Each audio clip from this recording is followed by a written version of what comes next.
Assalamualaikum warahmatullahi ta'ala wabarakatuh. Oke semuanya, perkenalkan nama saya Briana Fauzia. Saya akan menjelaskan tugas ujian tengah semester, di mana tugasnya yaitu menceritakan sebuah kisah biografi ulama. Dan selanjutnya saya di sini akan menceritakan sekilas biografi dari almarhum Al-Waliullah Al-Habib Husin bin Hadi Al-Hamid Brani Kulon Maron Probolinggo. Background atau latar belakang Habib Husin bin Hadi Al-Hamid yaitu beliau lahir di Hadramaut, Yaman Selatan pada tahun 1862 Masehi, yaitu dari pasangan Habib Hadi bin Salim Al-Hamid dan Ummu Hani. Beliau wafat hari Jumat Legi 11 Safar 1406 Hijriah atau 25 Januari 1986.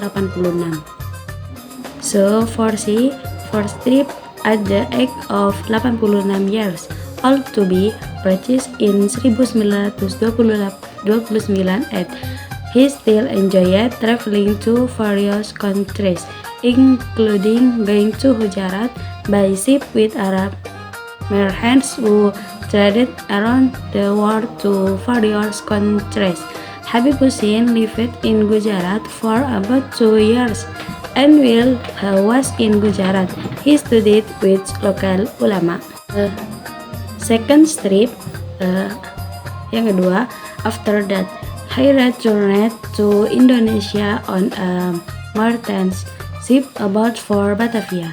Not long after, he wandered again to various regions and finally he arrived in the city of Pekalongan. In this city, Habib Husin that studied under a great saints, namely Habib Ahmad bin Abdullah bin Thalib Al-Atas, for several years. Jadi perjalanan pertama sekitar di usia tahun 86 tahun atau tepatnya 1929 Masehi, ia masih senang mengembara ke berbagai negeri, termasuk ke Gujarat, dengan menggunakan kapal laut bersama saudagar-saudagar Arab yang berdagang melalang buana ke berbagai negeri. Sejak itu, Habib Husin meninggalkan Yaman dan tidak pernah kembali lagi ke sana. Sekitar 2 tahun, Habib Husin tinggal di Gujarat dan selama di Gujarat, beliau itu berguru pada ulama setempat. Lalu, ia kembali mengembara ke Indonesia dengan menggunakan kapal saudagar yang menuju ke Batavia. Lalu perjalanan kedua beliau mengembara lagi ke berbagai daerah dan akhirnya ia sampai ke kota Pekalongan. Di kota ini, Habib Husin itu berguru pada seorang wali besar, yakni Habib Ahmad bin Abdullah bin Thalib Al-Atas hingga beberapa tahun lamanya. Trip to Brani Kulon. After that, he got the last test from his teacher. Habib Husin was ordered to spread dakwah to Brani Kulon village, Maron district, Probolinggo Regency, East Java. He entered the isolated village around 1939.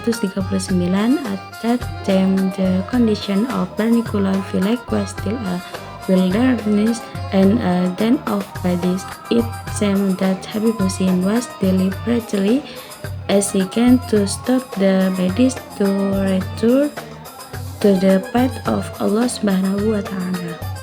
Lalu perjalanan yang terakhir yaitu Habib Husin diperintahkan untuk menyebarkan dakwah ke desa Brani Kulon, Kecamatan Maron, Kabupaten Probolinggo, Jawa Timur, yaitu sekitar 1939. Desa tersebut saat itu masih berupa hutan belantara dan sarang penyamun. Habib Husin memulai dakwanya di desa tersebut, yaitu membabat alas terlebih dahulu sebelum akhirnya berhasil mendirikan pondok pesantren kecil. Meskipun beliau itu hidup menumpang pada penduduk setempat, Habib Husin tetap gigih dalam berdakwah. Di tengah kesibukannya, ia juga gemar berziarah ke makam Waliullah Indonesia, seperti saat berziarah ke makam Habib Husin bin Abdullah Al-Idrus di Jakarta Utara. Saat berziarah, Habib Husin mengalami peristiwa di kereta api di mana ia memberikan tempat duduknya kepada seorang pemuda asing yang kemudian menghilang setelah menerima bekal uang dari Habib Husin tersebut. Dan pondok pesantren terpencil tersebut sekarang sudah menjadi pondok pesantren yang sangat luar biasa yang terletak di desa Brani Kulon, yang mana sekarang diurus oleh pendirinya yaitu putra beliau yang bernama Al-Habib Muhammad Shadiq bin Husain bin Hadi Al-Hamid, dan pengurus Pondok Pesantren Putri yaitu Umi Syarifah Zahrun binti Al-Habib Muhammad Shadiq serta ketua yayasan Pondok Pesantren Al-Habib Muhammad Shadiq ini yaitu putra dari Al-Habib Muhammad Shadiq yang bernama Habib Abdul Qadir bin Muhammad Shadiq Al-Hamid. His teacher, guru beliau, number 1, his own father, yaitu abahnya sendiri yang bernama Al-Habib Hadi bin Salim Al-Hamid. Number 2, Habib Ahmad bin Abdullah bin Thalib Al-Atas Pekalongan. Number 3, Al-Habib Muhammad bin Ahmad Al-Qudor Bondowoso. Number 4, Habib Muhammad bin Idrus Al-Habsi. His descendants,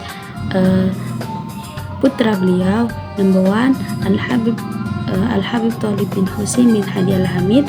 Number 2, Al-Habib Idrus bin Husain bin Hadi Al-Hamid. Number 3, Al-Habib Muhammad Shadiq bin Husain bin Hadi Al-Hamid. Jadi itu yang dapat saya sampaikan atau yang dapat saya ceritakan dari biografi almarhum Al-Waliullah Al-Arif Billah Al-Habib Husain bin Hadi Al-Hamid Kulon Maron Probolinggo. Sekian dari saya, apabila ada salah saya mohon maaf yang sebesar-besarnya. Wabillahi taufiq wal hidayah wa ridwan. Wassalamualaikum warahmatullahi taala wabarakatuh.